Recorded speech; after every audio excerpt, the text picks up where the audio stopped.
Please welcome Billy Conway. Hello, and welcome back. As you just heard, my name is Billy Conway, and I am the Senior Director of Product at PayPal looking after Fastlane. And I am super excited to be with you today. A massive portion of product management really is about being with customers.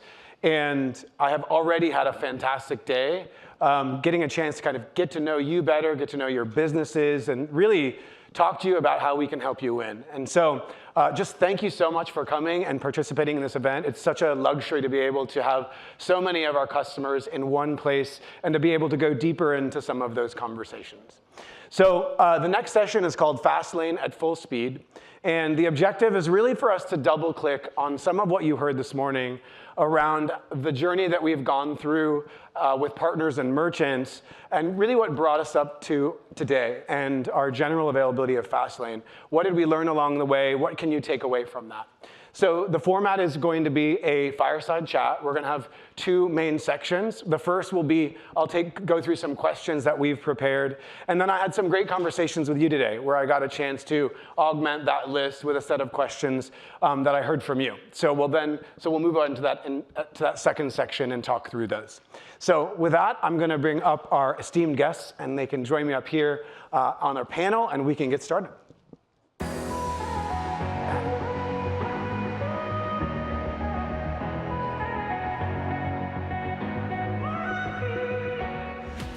All right, welcome, and thank you for being here.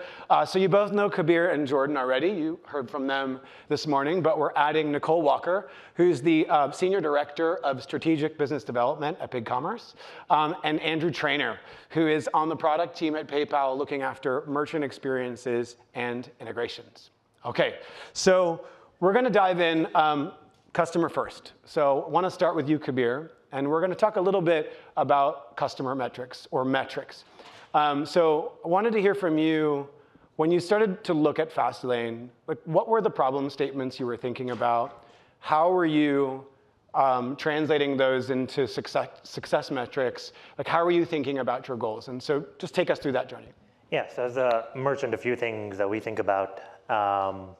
One is, how much or how is it going to improve the actual checkout experience? So the lift you're going to get.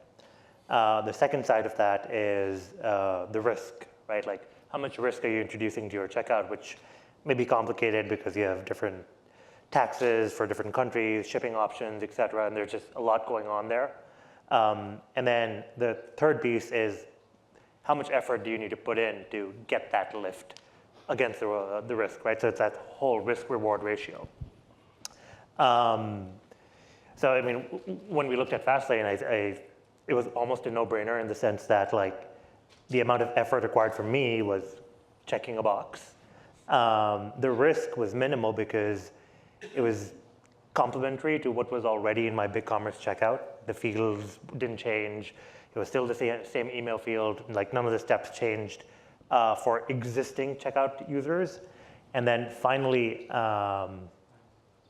all of that allowed us to get that single sort of one-click checkout experience, not only for visitors that would come in and register on Fastlane on Burrow.com, but to me the best benefit was like, sure, they register somewhere else and a new user who comes to Burrow.com who's never been there is automatically enabled in this one-click experience, which is amazing. Mm-hmm. In terms of actual metrics, the things that we looked at, it's still early days, been live for about 3 to 4 weeks, but we're seeing some really, really good results. The biggest one that stands out to me is people who use Fastlane are spending 5% more than people who don't. And so that's about $100-ish for us. And on the other side, the abandonment rate is much lower than the people who go through the 4-ish minute checkout process, which I don't want to demo. But yeah, those are some things we like to look at, and so far we've seen some great results. Awesome, great. Okay, Nicole, so now from the partner perspective, we've been working together for a while. Fastlane, came out of PayPal, and as we were talking to BigCommerce, like what were the metrics from your perspective that you felt were important for us to get right? Yes, there's so many metrics. Listening to you talk, Kabir, I feel like we missed a few. But the 4 that we focused on were conversion rate. So a bit more of the obvious, right? But what is a conversion rate at checkout? And what is the uplift of those guest shoppers? Second was recognition rate. So how many, we expect this to be lower and grow over time, right, as that network grows. So how many shoppers does Fastlane recognize when they land on the site? And the next is opt-in. So how many of those shoppers actually opt in to Fastlane? So of the ones they recognize, how many convert and build that network we're looking at? And lastly, it was guest order conversion. So looking at guest order versus Fastlane and seeing how that shifts over time. And ideally, right, we would see the guest shopper would decline and Fastlane would increase. So those are the 4 main metrics. We obviously did track a lot more. And what we had access to or were willing to share together. But it was great to see with a lot of our beta and alpha merchants what their ahas were definitely insightful. Awesome.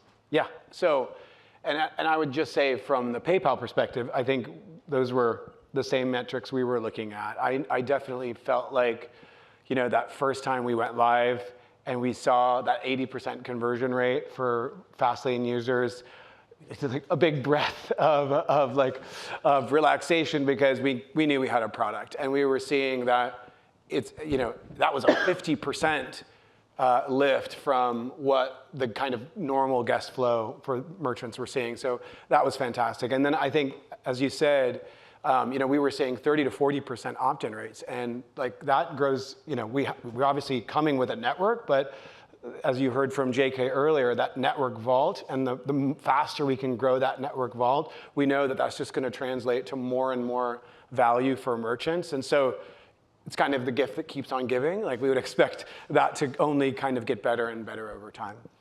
So fantastic. So let's move then on to Jordan. I want to talk a little bit about the actual development process. So we worked from the beginning on this together and really kind of a co-development kind of process. But take people through what that was, what that looked like, and how, what we got out of it. Sure. So I hinted to a little bit about this earlier this morning, but we started this with customer first. And I really want to emphasize that because that was the philosophy rooted behind this particular product. We actually really started by defining 3 different personas that we had hypothesized would be the right personas to go and pursue.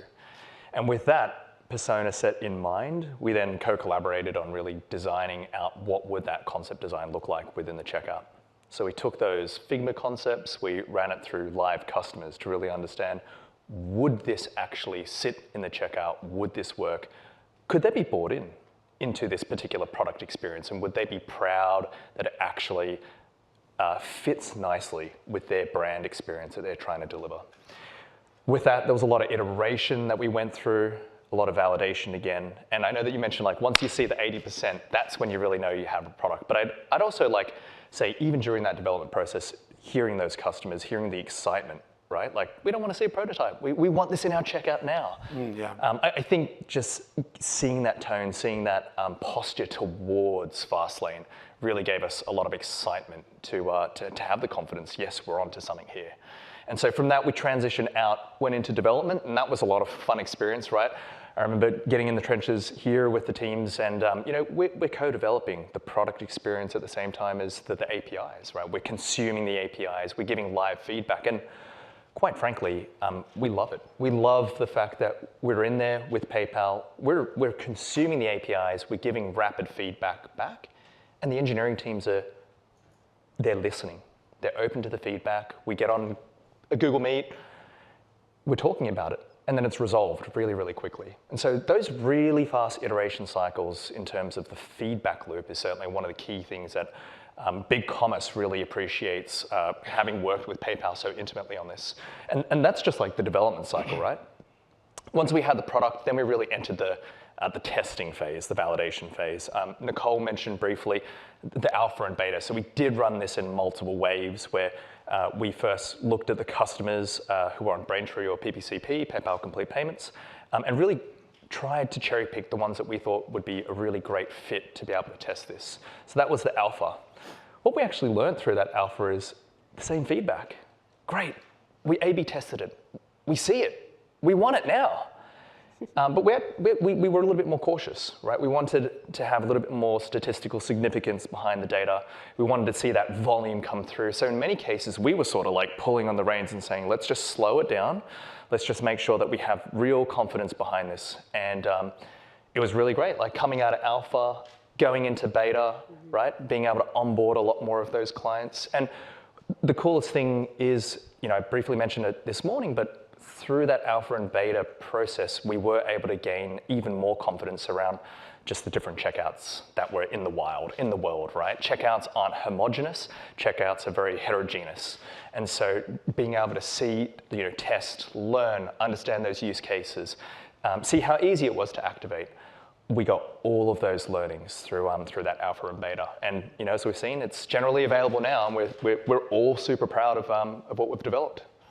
Fantastic. Yeah, and let me add a couple of learnings from the PayPal side, just from a consumer experience perspective. So as you can imagine, with a product like this, we went through loads and loads of iterations and lots of user experience research, and a couple of key things emerged. I think number one is we had to get the value prop right, of balance between getting value right now versus getting value in the future. And so early iterations were talking about how you could use this across all merchants.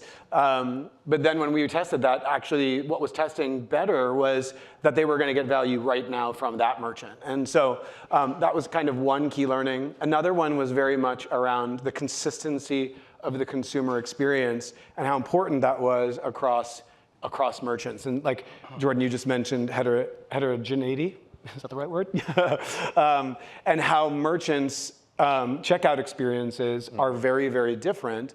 But you really have to balance that merchant flexibility with having a payment experience and a kind of trust experience showing up consistently across those merchants, so you do not introduce questions to the consumer about, hey, is this the same thing that I saw there? And so it's very important. One thing we just really had to get right was making sure that it is flexible, but yet still showing up for the consumer the same way every single time. And so that's a journey, but it's definitely something that was very, very important for us.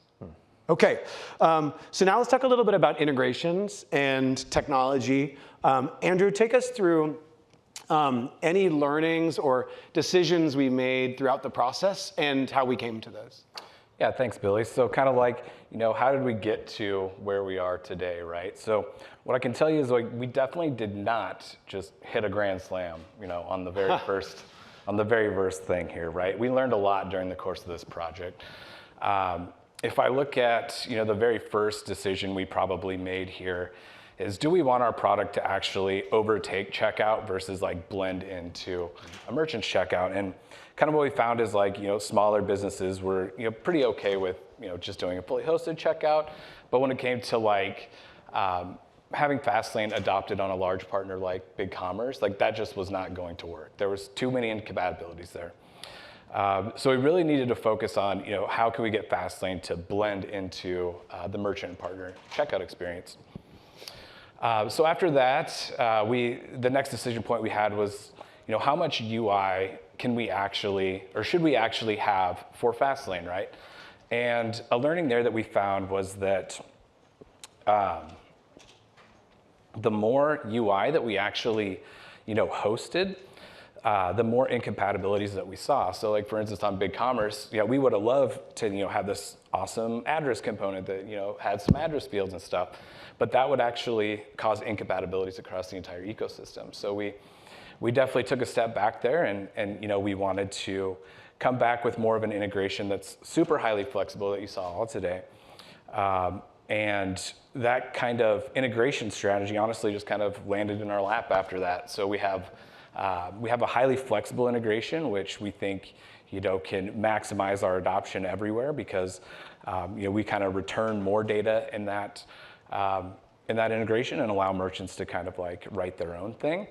Whereas, and then the secondary part of that is how do we start to reduce the integration effort there? And what we're going to do there is just over the course of time, provide more optional components to kind of produce a Fastlane experience that's a little bit lower effort for merchants that want to use a more lower effort integration. Awesome. Yeah, it was definitely a double-edged sword, right? So the embedded aspect of Fastlane is actually what empowers it to have a one-click checkout, right? So there's that huge advantage.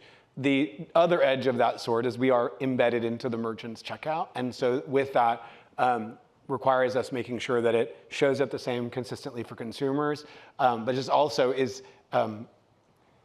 make sure that we need to make sure that nothing can go wrong with the rest of what's kind of going on around Fastlane. So, but feel like we landed in a great place. So let's talk then about the developer experience. We're at Developer Day, and I personally, like, the developer experience from the beginning was extremely, extremely important to us and our team. But let's talk about a little bit, like, what does that mean? How did we think about that, and how did it change the way that we approach the problem? Yeah, I think our goal for a developer experience, right from the start was, how can we enable a developer to go from like no Fastlane to Fastlane like as fast as possible? And I took that from Jordan. Fastlane is fast. I think we got some. I got some trademarks we could probably start filing here. But so from what we kind of learned right off the bat is like the most difficult part is actually getting started, right? Like, how do you just land somewhere and just go from 0 to 1, right? Like, a lot of times you end up like in a long integration guide with a lot of content and code. But what we found is that going from 0 to 1 was actually the most important. So what we did is we developed some sample applications that are written in all the modern programming languages, which you can actually download from GitHub, easily install them in like a couple minutes, and then you can actually play around with the consumer experience and play around with the code and actually, view the integration very quickly. And kind of on top of that, we released an amazing developer studio, which I think you saw earlier, in which developers can actually see, the steps to integrate with Fastlane on one side and, the code pieces on the other side. So that's super important to us. And I think, Alex mentioned it in his kickoff this morning where, he's super passionate about developer experience, and we are too on the Fastlane team. We definitely want, to include and explore ways where like developers like yourselves can provide us feedback to influence the roadmap, like what's working, what's not working. Those things are definitely already in exploration, and we're looking at having something in the coming months. Great. So product launch, though, is much more than code. So Nicole, let's talk about go-to-market. So we have also, while we have been working on the actual product, working on go-to-market and making sure that we were ready for all the other things as we brought this to market. So take us through that journey a little bit and what that even means. Like, what does go-to-market mean, and what activities did we do there? Yeah. So go-to-market. In this sense, go-to-market was all about merchant adoption. We definitely have a whole sales and marketing plan that we won't walk through today that supports the go-to-market, right? But from a product perspective, go-to-market was how do we actually get merchants to use this and turn it on, right? Because we know once they're there, they're going to drive conversion and do all in a sales lift, et cetera. So we actually started go-to-market in the very beginning of this process. As Jordan mentioned, the personas, we had aligned to 3 personas for our launch profile, which was Gary, Maria, and Ryan. All 3 of these do share someone's excited back there. All 3 of these share a common problem, which is a lower converting guest checkout, right? So that's where we started. And we knew that we had to put a strategy together, and how do we, do these 3 things I'll walk through right to get to market. So first was thinking beyond, which you touched on this, Andrew, a little bit, but thinking beyond just BigCommerce and PayPal, right? We have a integrations team that is working hand in hand as Jordan's team and et cetera, working hand in hand with PayPal to get this done. But thinking beyond just those 2 products, how do we think about all of our other tech solutions that integrate with checkout, right? They leverage the same APIs. So from shipping, Shipper HQ, Event Shipping Manager, Tax, Avalara, Vertex, et cetera, the list goes on, as well as things like shipping insurance. So Route is a partner of ours that also interacts, and then reviews like Yotpo, right? So we had to think through the whole larger ecosystem of tech partners and bring them along that journey. So when we got to GA week or so ago, we can go live without any issues. So that was the first thing we had to get right. Second thing we had to get right was working on how do we make this as frictionless as possible. So you've heard a lot about this. This morning, Kabir and Jordan shared the demo of how quickly it is in the control panel, right? We were able to get to, it is literally a checkbox. I think ultimately we would have loved that if it was just turned on automatically, but that was not possible. The merchant actually has to go to their control panel and click the button. And so that's the vast majority of BigCommerce PayPal merchants are using our native integration. There is another cohort that do custom integrations between the two. And as we learned today, that's 1.5 to 2 sprints, correct, to go live. So that was something we knew was extremely important. We are GA'd about a week ago, and we're already up to like 469. Don't quote me on that because I don't have the exact number, but almost 500 merchants that are live. Changes about every 5 minutes. Yeah. I've been watching. So almost up to 500 merchants in a week, right? So we didn't even send out emails until the 12th, which today is the 20th. So it's been 8 days. So we're pretty proud of how fast merchants have been adopting with, just pretty limited awareness from a marketing standpoint. And then third was we knew that we had to engage our developer and SI community. So being here today, next week we have our big summit, and it's how do we get out in front of the community and educate all of you of how easy this is and how fast it is. So I'm gonna sneak that in there. And as well as providing the right resources, right? The dev docs, the support blogs. On BigCommerce, any partner is access to a free Sandbox store. So letting people actually get in and test the product themselves, we knew was extremely important. Excellent, cool. All right, so that is the first section, as I said, of the day, or the chat, where we were talking through some prepared questions. Now I want to move on to some of the questions that I got from you all today. And I want to start with, because that all sounds great, but sometimes it's not great. So I want to talk about some of those tougher questions. So one of the questions that came up a number of times is, hey, that component is embedded in my checkout experience, and that requires a lot of trust from us that you're taking on a portion of our checkout experience. So what are you doing to make sure that operationally that it's just smooth, and if our issues are detected, that resolution happens to those things in the right time frame? And so, Andrew, I'm going to kick that to you, and maybe to Jordan, but let's start with you. All right, awesome, great question. So first off, we know that guest checkout is super important. If you look at the stats that everybody saw today, 80% guest checkout sometimes. So there's a ton of volume that runs over merchants' guest checkout.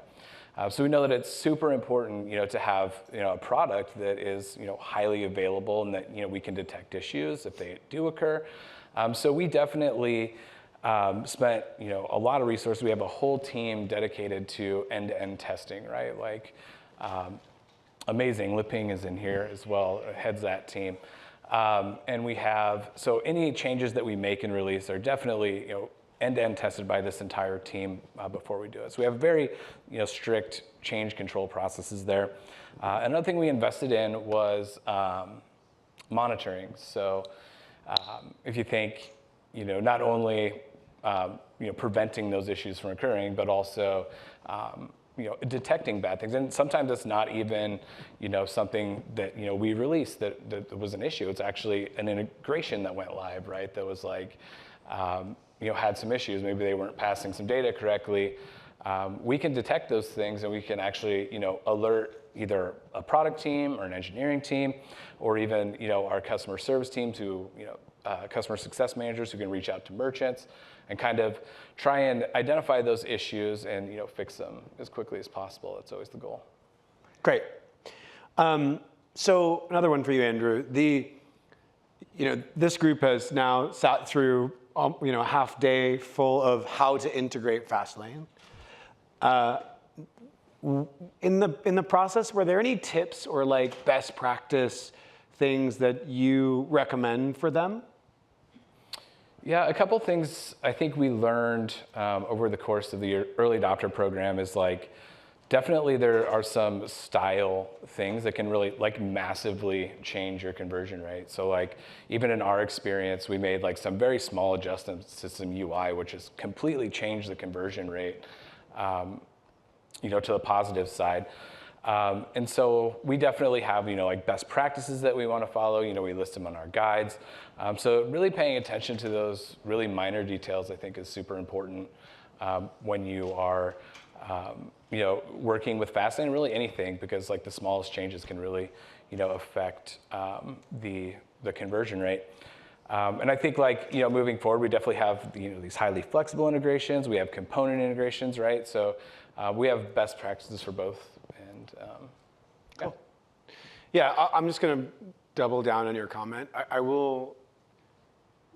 I have seen wildly different conversion rates across merchants for the exact same integration because of the quality of the integration itself and the placement of whether it's Fastlane or the branded yellow button.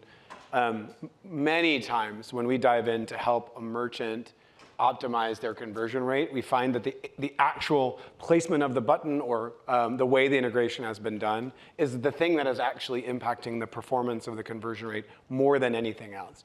So if there's one thing I would just say is sweat the details on that, meaning even like things like padding and the logo and making sure that just all comes together nicely. You wouldn't believe it, but actually has meaningful impact on overall conversion rate. So that's one thing just to keep in mind. And like I said, that is, as opposed to the yellow button experience, because it's an embedded product, becomes even more important for that to look right within your merchant experience. Okay, the next question I have is around the near-term roadmap. And so it was actually asked, and there was a couple of specific features that were asked about in the previous session to this, but I've had a number of people ask me, so great, you're live now, what's next? And so let me just say a couple of comments on that. So the first and foremost is we have an extremely aggressive roadmap on Fastlane. This is absolutely not the beginning, just the beginning. And in the near term, we're going to actually hit on a couple of things. One was the store accounts question that I answered earlier in the previous session. So very early on when we were implementing Fastlane with merchants, they started saying, hey, could you accelerate other things? Like not just the payment process, but my sign up process for my own store account is actually very similar. I've got to enter all those same things. Hey, can we accelerate that stuff? And what if someone's logged into my store account, but also I want them to log into Fastlane so that they have all of the address and shipping information for both of those in the same kind of merged experience. Very, very difficult, by the way. But nevertheless, it is our top priority, and we will be in the very near term be adding capabilities so that you can accelerate other things and you can have a Fastlane and store experience that works well together. The other question I often hear is, hey, we have multiple processors, and we want to be able to also work with Fastlane. And so one of the things that is on our roadmap is what we call processor agnostic, or bring your own processor. And that is a scenario where we can support multiple processors with Fastlane, or if you have another processor, you can implement Fastlane. So these two things are on the near-term roadmap. The other thing that I would say is that JK in the first session today talked about our network, and a lot of people, particularly when you're talking about Fastlane, are talking about the consumer network. But to be very clear, we are a two-sided company, and our merchant network is as powerful as, if not more powerful than our consumer network, right? And so we will aggressively move to other countries. Fastlane will be available wherever PayPal is available as soon as we can possibly get there. And that is, when we start thinking about cross-border transactions and the significant amount of shoppers that are buying from US merchants but are in other countries, like you can expect that there will be differentiated aspects of our offering that really cater to the fact that we will have a global footprint very, very soon. So those are the big things. It's absolutely not all the things. We will, I think the question about ACH also came up. earlier, which I answered, which is, hey, is it going to be just cards? And the answer is no, it's not going to be just cards. We will be adding other payment methods as and when it makes sense to do that. So like I said, as we go into markets like Germany, where it's primarily a bank market, we will be adding those capabilities as well. So that was a very abbreviated version of our full roadmap, but that will take you through some of the things we're planning in the near term. Okay, the final question we have today is really, I'm going to pass this one to Kabir, and maybe everybody can chime in. So the question is, look, I'm a developer, I'm at Developer Day, my product team or my business team or whoever may be the decision maker here on whether we invest in this is not here, and I need to influence internally for this to become an actual thing. And so how are you going to, look, first of all, how would you approach that with them? And also, how do we help? So, Kabir. Yeah, so I kind of wear two hats. One is the co-founder hat, one is the CTO hat. Co-founder hat wants to grow the business as fast as possible at potentially any cost, potentially. And the CTO wants to de-risk the business and keep it as stable as possible.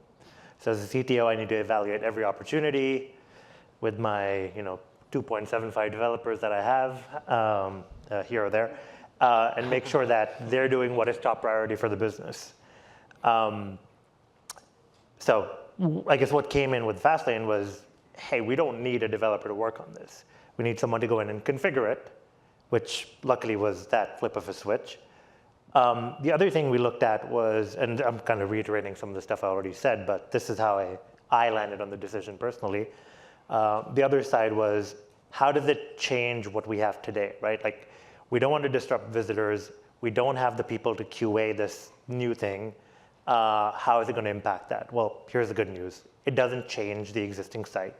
In terms of QA, I'm sure PayPal and BigCommerce have a lot more QA engineers than I do. And I'm sure the QA is a lot more thorough. So I was very confident that I could turn this on and trust the alpha and beta and GA testing that we had gone through. And then I guess what I got in return was Fastlane, right? Like, for the people who wanted it, it was there. But if people didn't want it, it wasn't. So it didn't change fundamentally what the native Burrow checkout experience was. So for me, it felt like the risk was really, really minimal, but the upside potentially, as you said, now you get some upside, but later down the road, we get more and more upside, was totally worth it. Awesome, great. Yeah, and of course, maybe it goes without saying, but I'll say it anyway, which is we're, of course, here to help with those conversations. If you need us to help, we've been through this conversation with a number of merchants, and whether it's how we're approaching ROI calculators or marketing materials in which you can make those kinds of presentations internally, then we are, of course, here to help. So that's actually a wrap. I want to thank all the guests. Thank you so much. It's been great to hang out with you and also chat with you in this session. And thank you all again for coming. It's been also an amazing process just to get to know you a little bit. Just a reminder, we're here all day. So if we didn't get to a particular question that you have, I'm super happy to spend time with you today to answer any of them, because I'm sure there are probably some other questions that are out there. So thanks again so much, and thank you to our guests. Cool.